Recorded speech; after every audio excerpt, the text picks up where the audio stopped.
Hi friends, ఈరోజు sweet corn కొనుక్కున్న school దగ్గర తింటున్నాను. ఉడకబెట్టింది మా మమ్మీ. ఉడకబెట్టించింది నా మమ్మీ.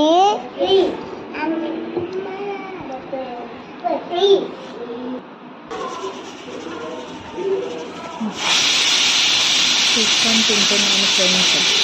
స్వీట్ కార్న్ తింటున్నాను ఫ్రెండ్స్.